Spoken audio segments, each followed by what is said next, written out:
Hello दोस्तों, नमस्कार। मेरा नाम है संदीप और आप सभी का वेलकम है नथिंग इम्पॉसिबल के यूट्यूब चैनल पर। आशा करता हूँ और उम्मीद करता हूँ आप सभी बहुत ही अच्छे होंगे। और आज के इस वीडियो में हम लोग यूजीसी नेट फर्स्ट पेपर में एग्जाम 2023, इसके साथ ही साथ करंट टाइम में जो आपका एग्जाम होने वाला है उसके भी पॉइंट ऑफ व्यू से 500 प्लस क्वेश्चन की सीरीज जो हमने स्टार्ट की थी उसका आज पार्ट 27 है। और यहाँ पर जितने भी क्वेश्चन हम कवर करने वाले हैं वो आपका 2022 में जो मल्टीपल शिफ्ट में पेपर 1 का एग्जाम हुआ था वही सारे क्वेश्चन मैं आपको यहाँ पर करा रहा हूँ। और सभी क्वेश्चन के कुछ न कुछ महत्वपूर्ण डिटेल्स को भी मैं बताने का प्रयास करता हूँ। और ये वीडियो आप सभी के लिए और भी ज़्यादा कारगर तब होगी जब आप सभी क्वेश्चन को खुद से पहले सॉल्व करने का प्रयास करेंगे। इससे ज़्यादा आपको बेनिफिट जब आप इसे सॉल्व करेंगे तभी मिल पाएगा। अगर आप इसको एज ए क्वेश्चन आंसर की तरह देखते चले जाएंगे तो आपको बहुत ज़्यादा हेल्प नहीं मिलेगा। हॉनेस्टली मैं यहाँ पर बता रहा हूँ, आप जब खुद से आंसर देने का प्रयास करेंगे तभी आपको ज़्यादा से ज़्यादा इससे मदद मिल पाएगी। तो चलिए फ्रेंड, वीडियो को स्टार्ट करते हैं। सबसे पहला क्वेश्चन आपके स्क्रीन पे है, क्वेश्चन नंबर 351। क्योंकि लास्ट वीडियो में हमने जहाँ तक क्वेश्चन कवर किया था 350 तक क्वेश्चन को कवर किया था, आज के इस वीडियो में हम 351 से स्टार्ट कर रहे हैं। और सबसे पहला क्वेश्चन आपके स्क्रीन पे यहाँ पर है, लॉजिकल रीजनिंग से लिया गया है, काफ़ी अच्छा क्वेश्चन है। ऐसे क्वेश्चन आपको देखने को मिल जाएंगे। अब न्यूमेरिकल बेस्ड क्वेश्चन पूछे जाते हैं, लेकिन आप देखेंगे 2022 में जब मैथमेटिकल एप्टीट्यूड वाला यूनिट जो आपका है जहाँ से 5 क्वेश्चन पूछे जाते हैं वहाँ पर भी 1-2 क्वेश्चन ऐसे पूछे जा रहे हैं जो आपके निष्कर्ष पे आधारित है, जो आपको सोचने पे मजबूर कर दे। ऐसे नहीं कि आपको कोई कैलकुलेशन करना है उसके बाद से आंसर देना है। तो अगर आपने प्रीवियस ईयर का क्वेश्चन पेपर सॉल्व किया होगा तो आपको पता होगा। फिलहाल में इस क्वेश्चन का आंसर आपको बताना है। देखिए यहाँ पर पूछा जा रहा है कि बढ़ती हुई तीव्रता क्रम में पदों की श्रृंखला कब होती है, ये आपको यहाँ पर बताने का प्रयास करना है। कुछ स्टेटमेंट्स है इसके संदर्भ में और नीचे दिए गए इन 4 विकल्पों में से आपको अपना राइट आंसर कमेंट बॉक्स में बताना है। काफी अच्छा क्वेश्चन है जहां पर आपको अपने दिमाग का इस्तेमाल करना होगा। ऐसा नहीं कि भारत की राजधानी क्या है तो नई दिल्ली, आप ऐसे बता दोगे, ऐसा नहीं है, आपको डेप्थ में पूछा जाएगा। अब देखिए इसमें जो पहला स्टेटमेंट है वो बोला जा रहा है कि जब श्रृंखला का प्रत्येक पद अपने पूर्ववर्ती पदों की अपेक्षा अधिक विशेष्य का संप्रतिकार्थ होता है।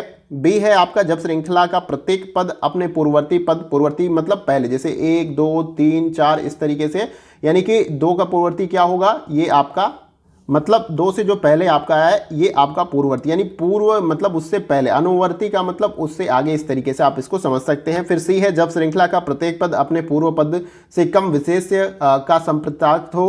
फिर जब श्रृंखला का प्रत्येक पद अपने पूर्व पद की तुलना में कम विशिष्ट होता है। तो अब इसका राइट आंसर आप सभी कमेंट बॉक्स में जरूर बताएं।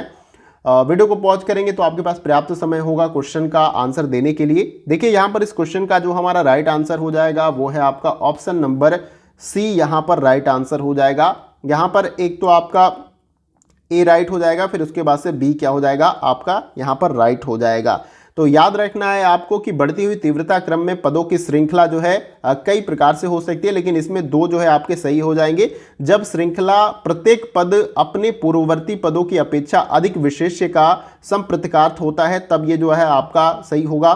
फिर उसके बाद से जो बी दिया गया है कि जब श्रृंखला का प्रत्येक पद अपने पूर्ववर्ती पद की अपेक्षा अधिक विशिष्ट होता है। जैसे मान लीजिए 1 2 3 4 5 इस तरीके से आपने लिख लिया। तो अब यहां पर बोला क्या जा रहा है कि बढ़ती हुई तीव्रता क्रम में, बढ़ती हुई जैसे 1 2 3 4 ये बढ़ते हुए क्रम में है आपका, घटते हुए क्रम में तो है नहीं। अगर मैं ऐसे लिखता 1 फिर उसके बाद से 2 3 फिर यहाँ पे 4 ये 5, तो इधर से अगर काउंट करें तो घटते हुए क्रम में आपका, ऐसे घटते हुए क्रम में आपका जा रहा है और ये बढ़ते हुए क्रम में, तो इसको आपको ध्यान देना है। तो अब बोला यही गया कि जब श्रृंखला का प्रत्येक पद अपने पूर्ववर्ती पदों की अपेक्षा अधिक विशेष है, एक जो है एक से मतलब 2 जो है एक से ज्यादा विशेष है, ठीक है, संप्रतिकार्थ करता है 1 से। फिर उसके बाद से यहाँ पर ये तो आपको समझ में आएगा स्टेटमेंट कैसे सही है। फिर बी जो है आपका, जब श्रृंखला का प्रत्येक पद अपने पूर्ववर्ती पद की अपेक्षा अधिक विशिष्ट होता है, तो 1 से 2 जो है ज्यादा बेहतर है, यानी नंबर में भी ये अधिक है तो विशिष्ट है, इसलिए ये जो है आपका इस क्वेश्चन का राइट आंसर होगा। उम्मीद है कि आप समझ पा रहे होंगे, थोड़ा सा मैंने समय ज्यादा लिया लेकिन उम्मीद है कि आप प्रश्नों को समझ पा रहे होंगे और राइट आंसर आप सभी ने कमेंट बॉक्स में ऑप्शन नंबर सी जो है बताया होगा। आइए अगला क्वेश्चन देखते हैं। अगला क्वेश्चन हमारा है क्वेश्चन नंबर 352 और ये क्वेश्चन आपका रिसर्च एप्टीट्यूड से यहाँ पर लिया गया है और काफ़ी अच्छा क्वेश्चन है। नीचे दो कथन दिए गए हैं, जैसा कि ये क्वेश्चन आपसे पूछा जाता है, दो स्टेटमेंट्स दिए गए हैं, दोनों को आपको पढ़ना है, मतलब समझना है, नीचे बोला जा रहा है और ऑप्शन ए, बी, सी और डी में से अपना राइट आंसर देना है। आप इसका राइट आंसर जरूर बताएं। काफ़ी अच्छा क्वेश्चन ये है, 2022 में ये भी क्वेश्चन आपका ऑलरेडी पूछा जा चुका है। अब बहुत ही इजी क्वेश्चन कम ही देखने को मिलते हैं पेपर में, आपको स्टेटमेंट्स कथन और कारण के रूप में, या तो फिर मैचिंग वाले क्वेश्चन हो गया, या बहुत सारे स्टेटमेंट्स आपको 4-5 दे देंगे, उसमें से कौन सा सही है, इस तरीके से प्रश्न आपसे ज़्यादातर पूछे जा रहे हैं। तो इसलिए ऐसे ही प्रश्न को ज़्यादा से ज़्यादा आप प्रैक्टिस करना चाहिए आपको। अब देखिए यहाँ पर इस क्वेश्चन का जो हमारा राइट आंसर हो जाएगा वो है आपका ऑप्शन नंबर बी। क्या हो जाएगा यहाँ पर राइट आंसर हो जाएगा, कथन पहला और कथन दूसरा दोनों क्या है आपका। अब देखिए इसको थोड़ा सा समझ लेते हैं कि कैसे आपका कथन पहला और कथन दूसरा दोनों आपका गलत हो जाएगा। कथन पहले में बोला जा रहा है कि शोध करने का उद्देश्य ज्ञान के मूलभूत में जो है योगदान करना है, यानी कि जो ज्ञान कोश है हर विषय का, चाहे कोई भी हो, भूगोल हो, संस्कृत हो, साइंस हो, या कोई भी सब्जेक्ट आपका हो, तो उसमें जो उस विषय से संबंधित किसी टॉपिक पे रिसर्च किया जाता है तो उसमें ज्ञान की वृद्धि के संदर्भ में किया जाता है। लेकिन इसके साथ ही साथ समाज के अंदर कैसी समस्याएं हैं, उन समस्याओं का निदान क्या हो सकता है, उसके लिए भी रिसर्च किया जाता है। नए नए इनोवेशन के लिए जो आप आविष्कार देख रहे हैं आज आपके सामने, चाहे कंप्यूटर है, टेलीविजन है, टेलीफोन है, कुछ भी है, एरोप्लेन है, साइकिल है, मोटरसाइकिल है, कार है, इनका इनोवेशन किया गया है रिसर्च के माध्यम से। यानी कि समाज का कल्याण करना, समाज का डेवलपमेंट करना, ये सारा जो है रिसर्च के अंतर्गत आपका होता है। केवल एक ही चीज नहीं होती है कि मूलभूत ज्ञान में जो है योगदान करना। तो यहां पर ये आपका क्या है, गलत हो जाएगा। फिर कथन दूसरा कैसे गलत है कि भारत की उच्च शिक्षण संस्थाएं बहुत सारे शोध लेखों के द्वारा ज्ञान के विशाल क्षेत्र में मूलभूत योगदान दे रही है, ये भी गलत है। उच्च शिक्षण संस्थाएं ही केवल जो है ज्ञान में, मतलब ज्ञान के जो विशाल क्षेत्र है हमारे देश के अंदर, उसमें जो है यहाँ पर इंक्रीजमेंट कर रही हैं। इसके साथ ही साथ जो सह संस्थाएं हैं, छोटी छोटी संस्थाएं हैं, उनका भी इस विशाल ज्ञान के क्षेत्र में बहुत बड़ा कंट्रीब्यूशन है। वो भी एक अच्छे खासे रिसर्च या बहुत सारी चीज़ों को करते हैं। ऐसा नहीं कि हायर एजुकेशन से जुड़े जो बड़े बड़े नाम हैं आपके विश्वविद्यालय हैं वहीं से अच्छे शोध या जो आर्टिकल्स हैं वो लिखे जाते हैं, और भी मतलब जो छोटी संस्थाएं हैं वहाँ से भी ये सारा कुछ आपका होता है। तो ये केवल एक चीज़ को यहाँ पर ये बोला जा रहा है, इसलिए ये आपका गलत हो जाएगा। तो उम्मीद है कि आप समझ पा रहे होंगे और ऑप्शन बी हमारा क्या हो जाएगा, राइट आंसर। आइए अगला क्वेश्चन देखते हैं।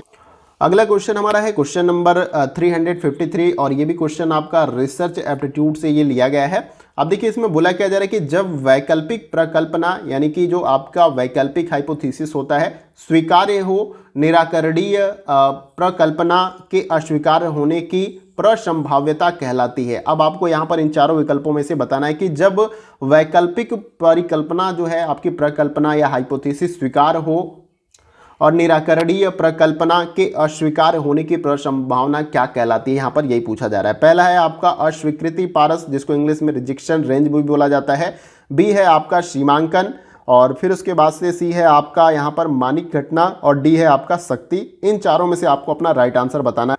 देखिए फ्रेंड्स, यहाँ पर इस क्वेश्चन का जो हमारा राइट आंसर हो जाएगा वो है आपका ऑप्शन नंबर डी। क्या हो जाएगा, राइट आंसर हो जाएगा पावर, यानी कि शक्ति। जब वैकल्पिक परिकल्पना अस्वीकार्य हो, निराकरण प्रकल्पना के अस्वीकार होने की प्रसंभाव्यता शक्ति कहलाती है, ये आपको याद रखना है। इस सिद्धांत का प्रतिपादन नील विश ने किया था और यह टाइप 2 त्रुटि के न होने की प्रायिकता को व्यक्त करता है, ये आपको याद रखना है। तो उम्मीद करता हूं कि आपने अच्छे तरीके से इसको समझा होगा और option D right answer comment box में बताया होगा। आइए अगला क्वेश्चन देखते हैं। अगला क्वेश्चन हमारा है क्वेश्चन नंबर 354 और ये क्वेश्चन आपका आईसीटी वाले यूनिट से यहाँ पर लिया गया है। अब देखिए यहाँ पर बोला क्या जा रहा है कि निम्नलिखित में से कौन वयस्क शिक्षार्थियों की विशेषता नहीं है। सॉरी फ्रेंड्स, ये आपका टीचिंग एप्टीट्यूड से संबंधित क्वेश्चन है। मुझे लगा जैसे ऑर्डर से मैंने क्वेश्चन टाइप किया तो ये आपका आईसीटी का होगा, लेकिन ये टीचिंग एप्टीट्यूड का है। यहाँ पर मैं फिर से आपका लिख देता हूँ, टीचिंग एप्टीट्यूड से ये क्वेश्चन आपका पूछा गया है, क्वेश्चन नंबर 354।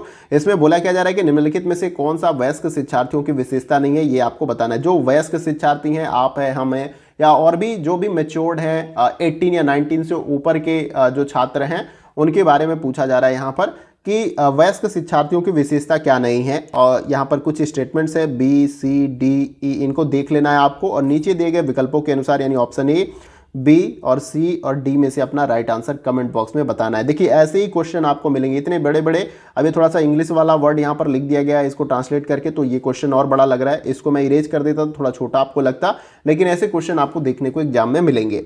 अब देखिए यहाँ पर इस क्वेश्चन का जो हमारा राइट आंसर हो जाएगा, देखिए मैं तो राइट आंसर बताते हुए चल रहा हूँ, लेकिन पहले वीडियो को पॉज करके अपना राइट आंसर आप खुद कमेंट बॉक्स में बताएं।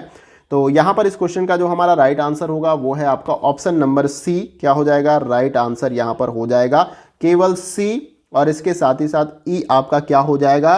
राइट आंसर हो जाएगा। अब पहले इन विशेषता मतलब विशेषता नहीं, इसको देख लेते हैं। तो यहाँ पर वे उचित स्थिर पहचान खोजते हैं, फिर इसके बाद से जो है बहुधा समसामयिक मूल्यों पर प्रश्न उठाते हैं। तो ये जो है आपके वयस्क शिक्षार्थियों की विशेषता नहीं होती है। देखिए ये आपके समसामयिक प्रश्न जो होते हैं उस पर क्या करते हैं, मतलब मुद्दे जो होते हैं उस पर प्रश्न उठाते हैं, क्या कुछ चल रहा है अपने देश के अंदर, ये कोई पॉलिसी आई, क्या कुछ ये ठीक है नहीं है, क्योंकि उनके पास अपना ज्ञान होता है, समझ होता है, वो तर्क कर सकते हैं। तो ये चीज़ें होनी चाहिए। तो बहुधा का मतलब कभी कभी समसामयिक मूल्यों पर प्रश्न उठाते हैं, कभी कभी, ऐसा नहीं है वो हर समय उठाते हैं, इसलिए ये आपका गलत है। और वे उचित स्थिर पहचान खोजते हैं, ऐसा नहीं है, ठीक है, वे उचित स्थिर पहचान नहीं खोजते हैं। बाकी ये जितने भी आपके बच गए ये आपके शिक्षार्थियों के यानी वयस्क शिक्षार्थियों की विशेषता है। इसके साथ ही साथ कुछ और महत्वपूर्ण विशेषताएं हैं वयस्क शिक्षार्थियों को, उनको भी आप जान लीजिए। वे परिपक्व शिक्षार्थी होते हैं, यानी कि जो आपके वयस्क शिक्षार्थी होते हैं उन्होंने एकेडमिक मतलब नीचे से जितने भी आपके शिक्षा ग्रहण करने के जो चरण है, जो भी है क्लास 1 से लेके आपका 12, फिर ग्रेजुएशन, पोस्ट ग्रेजुएशन, रिसर्च आपने किया, तो ये चरण आपने ऊपर करते हुए एक वयस्क शिक्षार्थी का जो है ओहदा प्राप्त किया है, और आपके पास बहुत सारा ज्ञान होता है, आपके पास अंडरस्टैंडिंग लेवल होती है, तर्क कर सकते हैं। तो ये आपकी विशेषता होती है कि जो वयस्क शिक्षार्थी हैं वो परिपक्व शिक्षार्थी होते हैं, याद रखना है। फिर एक और इंपॉर्टेंट पॉइंट इसमें याद रखिएगा कि वे तार्किकता से कार्य करते हैं, यानी कि उनमें तर्क क्षमता बहुत ज़्यादा होती है, किसी चीज़ के पीछे क्या है लॉजिक, कैसे हो रहा है, वो तर्क जो है अपना लगाते हैं। और वे संतुलित चयन कर सकते हैं, यानी कि एक अच्छा चयन कर सकते हैं अपने जीवन के लिए, क्या काम करना चाहिए क्या नहीं करना चाहिए, ये आपको देखने को मिलता है। जैसे हमारे ऊपर जो हमारे पेरेंट्स होते हैं उनके जीवन का बहुत सारा अनुभव उनके पास होता है, तो वो हमें गाइडेंस देते हैं, ऐसे करना है ऐसे करना है, ठीक है। फिर उसके बाद से जो है वे लक्ष्य उन्मुखी होते हैं, उनके पास अपना टारगेट गोल होता है, इनके विचारों में लोचशीलता नहीं होती, मतलब ऐसा नहीं कि जो विचार हैं मतलब उसी के बीच में वो उलझे हुए रहते हैं, तो क्लैरिटी रहती है, स्पष्टता। तो उम्मीद करता हूं कि ये जितने भी विशेषताएं मैंने वयस्क शिक्षार्थियों के संबंध में बताया वो आपको क्लियर हो गया होगा, और आपने option C right answer comment में बताया होगा। आइए अब अगला क्वेश्चन देखते हैं। अगला क्वेश्चन हमारा है क्वेश्चन नंबर 355, और ये क्वेश्चन आपका आईसीटी वाला है। इसी क्वेश्चन को मैं सोच के जो है ऊपर वाला क्वेश्चन आपको आईसीटी बोल दिया, लेकिन ऐसा नहीं है, वो टीचिंग एप्टीट्यूड से क्वेश्चन था। अब देखिए इस क्वेश्चन में बोला जा रहा है कि ब्लॉकचेन का उद्देश्य क्या है। इन चारों विकल्पों में से आपको बताने का प्रयास करना है कि ब्लॉकचेन का जो उद्देश्य क्या होता है। तो इस क्वेश्चन का राइट आंसर आप जरूर बताएं, वीडियो को पॉज कर लीजिए, आपके पास पर्याप्त समय मिलेगा। ऑप्शन भी मैं रीड कर देता हूं, आप वैसे तो पढ़ लेंगे। नेटवर्क को ब्लॉक करना, डेटा को ब्लॉक करना, डेटा को सुरक्षित करना, डेटा को इंटरलिंक करना, इन चारों विकल्पों में से आपको राइट आंसर बताना है। देखिए यहाँ पर इस क्वेश्चन का जो हमारा राइट आंसर हो जाएगा वो है आपका ऑप्शन नंबर सी, यहाँ पर राइट आंसर हो जाएगा। डेटा को सुरक्षित करना जो है ब्लॉकचेन का उद्देश्य होता है। यह एक प्रकार की प्रक्रिया होती है सिक्योरिटी से संबंधित। अब डेटा के रूप में आपकी पर्सनल डिटेल्स, बहुत सारी चीज़ें होती हैं, ऐसा नहीं, जो बहुत कुछ डेटा के फॉर्म में ही आपको इंटरनेट पे मिलता है। आज चाहे आप कुछ भी सर्च करते हो, अगर गूगल पे जाकर आप सर्च करते हो कि किसी चीज़ के बारे में जानकारी चाहिए विषय से संबंधित या किसी मुद्दे, तो आप उसको सर्च करते हैं तो आपके पास बहुत सारा आर्टिकल्स, न्यूज आ जाता है। तो वो एक प्रकार का डेटा होता है जो गूगल के सर्वर पे जो है, या जिस भी सर्वर पे आपने अपनी वेबसाइट बनाई होगी, जो होस्ट कर रहा होगा, वहाँ पर आपका सारा डेटा सेव होता है। तो यहाँ पर ये डेटा को सुरक्षित करने की एक प्रक्रिया होती है ब्लॉकचेन, ये आपको याद रखना है। और इसके अंतर्गत आंकड़ों को सुरक्षित रखा जाता है, और ब्लॉकचेन के अंतर्गत संरक्षित आंकड़ों में किसी भी प्रकार का बदलाव संभव नहीं हो पाता, ये भी आपको याद रखना है। तो ऑप्शन सी यहाँ पर क्या हो जाएगा आपका राइट आंसर। आइए अगला क्वेश्चन देखते हैं।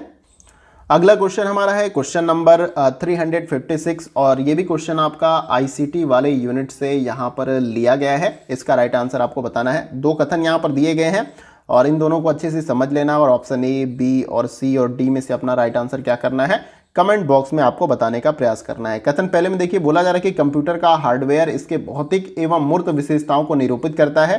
कथन दूसरा में जो बोला जा रहा है कि प्रायोगिकता की अपेक्षा के अनुसार ऑपरेटिंग सिस्टम बनाया सॉफ्टवेयर है। अब दोनों को समझना है, फिर उसके बाद से मैं एक्सप्लेन करके आपको बता रहा हूँ। इसका राइट आंसर पहले आप कमेंट बॉक्स में बताएं। देखिए यहाँ पर इस क्वेश्चन का जो हमारा राइट आंसर हो जाएगा वो है आपका option number C, right answer हो जाएगा। कथन पहला आपका सत्य है, लेकिन कथन दूसरा आपका गलत हो जाएगा। दूसरा गलत, पहला आपका सत्य। अब देखिए सबसे पहले कथन में आपसे क्या बोला गया था, बोला जा रहा था कि कंप्यूटर का हार्डवेयर वह भाग होता है जिससे कंप्यूटर का निर्माण होता है। आसान शब्दों में अगर हम कहें तो कंप्यूटर के वह भाग जिन्हें हाथों से महसूस किया जा सकता है वह कंप्यूटर हार्डवेयर आपके होते हैं। मतलब जैसे कि आपका प्रिंटर, माउस, डेस्कटॉप, ये सारे क्या हार्डवेयर के आपके एग्जांपल इस तरीके से आप इसको ले सकते हैं। मतलब जिनको छुआ नहीं जा सकता, केवल उससे वर्क के तौर पे जैसे सॉफ्टवेयर आपके होते हैं वो सॉफ्टवेयर के एग्जांपल होते हैं। जैसे कि Microsoft Word, Excel, PowerPoint, ये सभी क्या है सॉफ्टवेयर के एग्जांपल हैं। हार्डवेयर के मैंने आपको बता दिए, तो इसको आपको याद रखना है। और इसके साथ ही साथ जो है कंप्यूटर सॉफ्टवेयर आंकड़े और निर्देशित होते हैं आपके। पहले से जो कंप्यूटर सॉफ्टवेयर आपके होते हैं वो एक प्रकार के कोड होते हैं जिनको रन कराकर हम इस्तेमाल करते हैं, और कंप्यूटर के हार्डवेयर द्वारा ये पूरी तरीके से संचालित होते हैं। सॉफ्टवेयर में प्रयोक्ता की आवश्यकता होती है और अपेक्षा के अनुसार बनाया या विकसित इसको किया जाता है। यानी प्रयोक्ता की अपेक्षा के अनुसार ऑपरेटिंग सिस्टम बनाया सॉफ्टवेयर होता है, ऐसा नहीं है, इसको बनाया भी जा सकता है। यानी प्रयोग करने वाले के संदर्भ में बोला जा रहा है। तो ये आपका पूरी तरीके से गलत हो जाएगा और कथन पहला आपका सही होगा, इसलिए ऑप्शन सी क्या हो जाएगा हमारा राइट आंसर। आइए अगला क्वेश्चन देखते हैं। अगला क्वेश्चन हमारा है क्वेश्चन नंबर 357, और ये भी क्वेश्चन आपका रिसर्च एप्टीट्यूड से लिया गया है। दो कथन दिए गए हैं। एक में बोला जा रहा है कि एक सुव्यवस्थित पुनरीक्षण का वर्णन एक प्रतिकरणीय एवं विज्ञानपरक प्रक्रिया है। कथन दूसरे में बोला जा रहा है कि एक पारदर्शी पुनरीक्षण यानी पुनर्निरीक्षण व्यक्तिक एवं दूसरे पूर्वाग्रहों को कम करने में हमारी सहायता कर सकता है। अब दोनों कथन को अच्छे से समझना है आपको। उसके बाद से ऑप्शन ए, बी और सी और डी में से अपना राइट आंसर कमेंट बॉक्स में बताने का प्रयास करना है। काफ़ी अच्छे लेवल के क्वेश्चन है, सभी क्वेश्चन को ईमानदारी से अटेम्प्ट करिएगा। जितने ईमानदारी के साथ जो है आप प्रश्नों को अटेम्प्ट करके खुद से सॉल्व करेंगे, ये प्रश्न उतने ही ज़्यादा आपको एग्जाम में हेल्प करेंगे। अगर मैं आंसर बता दिया, आपने आंसर देख के ट्रिक कर दिया, इससे कोई भी फायदा आपको नहीं मिलेगा, क्योंकि यहाँ पर आपकी बुद्धि और जो तर्क शक्ति है उसका थोड़ा भी इस्तेमाल नहीं हुआ है। जब आप एग्जाम हॉल में बैठोगे तो आप अकेले रहोगे, आपके पास जो ये बुद्धि है, ये दिमाग है, उसी के भरोसे जो है आप एग्जाम देते हो। जितना भी इंफॉर्मेशन उसमें आप भरते रहते हो तैयारी के दौरान, अब वहाँ पर जो है उसे निकालना होता है, उसको इस्तेमाल करना होता है। तो अभी तो आपको लग रहा है कि आपको हेल्प मिल रही है, तो आप आसानी से प्रश्नों को सॉल्व कर रहे हैं, वहाँ पर आपको किसी भी प्रकार का हेल्प नहीं मिलने वाला। तो उम्मीद है कि बातों को आप समझ पा रहे हैं। और इस क्वेश्चन का जो हमारा राइट आंसर हो जाएगा वो है आपका option number A, right answer हो जाएगा। कथन पहला और कथन दूसरा दोनों आपका सत्य यहां पर हो जाएगा। कथन पहले में बोला जा रहा है कि एक सुव्यवस्थित पुनरीक्षण एक संगठित व्यवस्था या प्रणाली होता है जिसके अंतर्गत समय अनुसार आसानी से परिवर्तन आपका संभव होता है, जो कि एक प्रतिकरणीय एवं विज्ञानपरक प्रक्रिया आपकी होती है। तो ये आपका तो पूरी तरीके से सही है कि एक सुव्यवस्थित पुनर्निरीक्षण का वर्णन एक प्रतिकरणीय एवं विज्ञानपरक प्रक्रिया आपकी होती है। फिर कथन दूसरे में बोला गया था कि एक पारदर्शी पुनरीक्षण व्यक्तित्व में पूर्वाग्रहों को कम करने के लिए जो है सही सोच व तर्क करने के विचार को विकसित किया जाता है। तो ये भी आपका पूरी तरीके से सही हो जाएगा, यानी कथन पहला दूसरा दोनों सही, इसलिए हमारा ऑप्शन ए क्या है राइट आंसर हो जाएगा। आइए अगला क्वेश्चन देखते हैं। अगला क्वेश्चन हमारा है क्वेश्चन नंबर 358, और ये क्वेश्चन आपका कम्युनिकेशन वाले यूनिट से लिया गया है। बोला क्या जा रहा है कि निम्नांकित में से कौन वाचिक दत्त के स्रोत हैं। वाचिक दत्त का मतलब यहाँ पर वेरिएबल डेटा आपका होता है, इस तरीके से आपको इसको क्लियर करना है। अब देखिए यहाँ पर पहला जो दिया गया है आपका ट्रैफिक सिग्नल, बी है आपका अर्ध संरचित साक्षात्कार, सी है आपका विवरणात्मक साक्षात्कार, डी है आपका केंद्रीय समूह और ई है आपका शारीरिक भाषा। इन चारों विकल्पों में से आपको अपना राइट आंसर कमेंट बॉक्स में बताने का प्रयास करना है। और ये जैसा कि क्वेश्चन लग रहा है कि रिसर्च एप्टीट्यूड से ये संबंधित क्वेश्चन है, लेकिन आपको इसको सॉल्व करना है पहले। अब देखिए ऑप्शन ए, बी और सी और डी में से कौन सा विकल्प आपका सही होगा, इसका जवाब आपको कमेंट बॉक्स में देना है। देखिए यहाँ पर इस क्वेश्चन का जो हमारा राइट आंसर हो जाएगा वो है आपका option number B, right answer हो जाएगा यहाँ पर बी, और इसके साथ साथ सी और डी आपका राइट आंसर यहाँ पर हो जाएगा।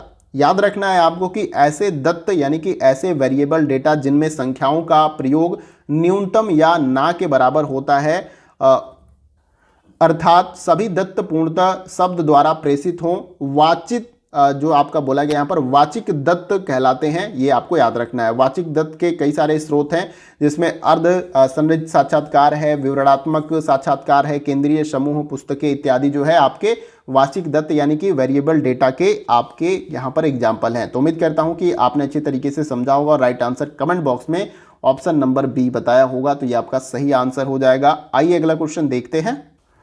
अगला क्वेश्चन हमारा है क्वेश्चन नंबर 359 और इस क्वेश्चन में पूछा जा रहा है कि निम्नलिखित में से कौन से कारक शिक्षा में गुणवत्ता को प्रोत्साहित करते हैं। टीचिंग एप्टीट्यूड से संबंधित ये क्वेश्चन आपका है। कुछ स्टेटमेंट्स दिए गए हैं इसके संदर्भ में, आप देख पा रहे हैं, और नीचे दिए गए इन 4 विकल्पों में से आपको अपना राइट आंसर कमेंट बॉक्स में बताना है। इन सभी विकल्पों में से कौन सा ऐसा फैक्टर या कारक शिक्षा में गुणवत्ता को प्रोत्साहित करता है, वो आपको बताना है। उम्मीद है कि आप सभी राइट आंसर कमेंट बॉक्स में जरूर बताएंगे। देखिए फ्रेंड्स, यहाँ पर इस क्वेश्चन का जो हमारा राइट आंसर हो जाएगा वो है आपका ऑप्शन नंबर ए। यहाँ पर राइट आंसर हो जाएगा ए और बी, और इसके साथ ही साथ ई आपका राइट आंसर हो जाएगा। सम्मेलन परिचर्चाओं को आयोजित करना, विश्व के अग्रणी विश्वविद्यालयों के साथ शोध के सहयोग को बढ़ावा देना, संकाय सदस्यों एवं विद्यार्थियों के लिए ई संसाधन उपलब्ध करा के जो है हम क्या कर सकते हैं, शिक्षा में गुणवत्ता को प्रोत्साहित कर सकते हैं। ऐसा नहीं कि विश्वविद्यालयों के निजीकरण के माध्यम से ऐसा नहीं हो सकता। और इसके साथ ही साथ मैं कलर चेंज कर देता हूँ यहाँ पे, और इसके साथ साथ जो शोध नहीं करते उन संकाय सदस्यों के लिए कठोर दंड के तंत्र की रचना करना, ये भी आपका गलत है, ये भी गलत है। और यहाँ पर 3 जो है आपके स्टेटमेंट सही हो जाएंगे, ए, बी और ई। ए, बी और ई याद रखना है आपको, ये सही है। मैंने ज़्यादा ही कुछ इसमें पेन चला दिया। ए, बी और ई इस तरीके से आपको याद रखना है। तो उम्मीद है कि आपने अच्छे तरीके से क्लियर किया होगा। और यहाँ पर ऑप्शन नंबर ए जो है आप सभी ने राइट आंसर कमेंट बॉक्स में बताया होगा। आइए अगला क्वेश्चन देखते हैं।